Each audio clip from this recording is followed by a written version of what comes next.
J'ai voté François, j'ai voté Nicolas, j'ai voté Marine, j'ai voté Jean-Luc. Je suis le printemps français.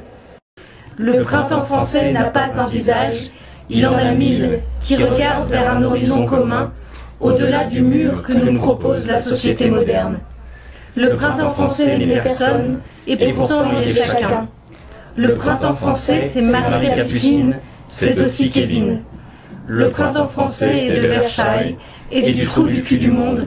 Il vient surtout du fond de la terre de nos pères, des mains de ceux qui l'ont labouré, du sein de celles qui l'ont aimé.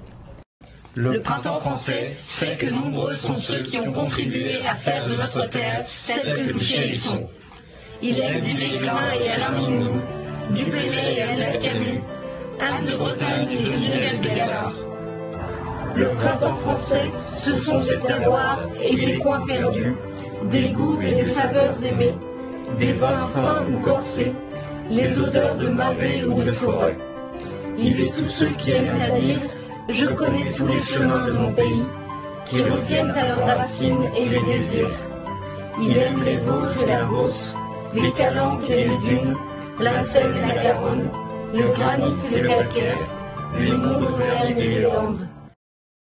Le printemps français, ce sont ceux qui ont sorti de leur torpeur depuis un an, ceux qui se sont assis sur les esplanades, celles dont le cœur se serrait quand on leur a parlé de conception artificielle, ceux qui ont galopé dans les rues de Paris, ceux qui ont accroché des oriflammes à leurs fenêtres, ceux qui demeurent debout face à la fronde, ceux qui chaque jour perdent tout, ceux qui n'ont plus confiance dans les politiques qu'ils ont désignés pour les conduire, ceux qui ont cru, ceux qui croient que la France est un pays dont le nom résonne dans le monde.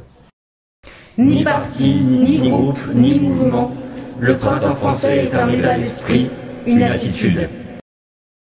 Nous refusons cette société où la personne n'est plus qu'un individu sommé de marcher au pas, de traverser quand le bonhomme est vert, de manger 5 fruits et légumes par jour, de ne pas boire, de ne pas fumer, de sortir couvert.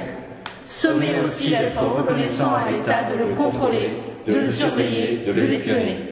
Nous voulons une politique au service du bien commun, une politique au service de gens libres et responsables, où l'État n'est ni notre père, ni notre maître, ni notre confesseur.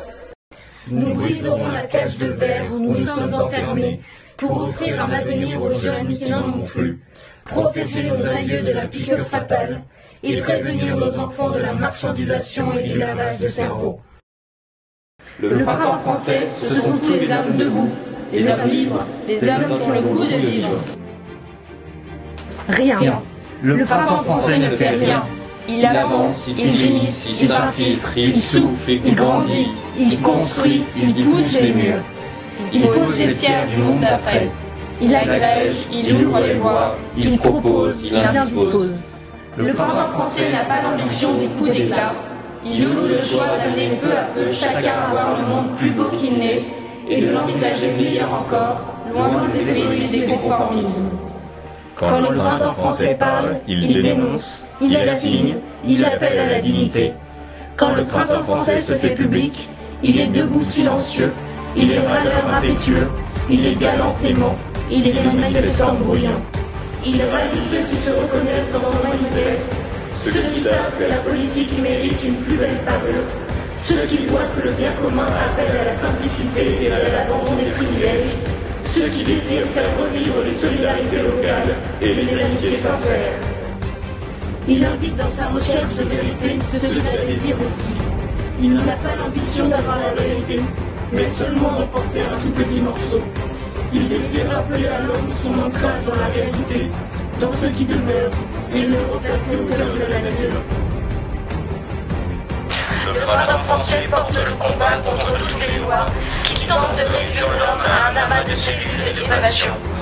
Il sait aussi que ces lois ne sont pas apparues ex nihilo, mais qu'elles sont la sécrétion ultime d'un modèle en dégénérescence, le plus doux des totalitarismes, celui que l'homme finit par endosser par facilité et par frilosité. Le printemps français est au service d'un peuple, il n'en tire aucun avantage ni bénéfice, c'est là qu'elle a la belle noblesse.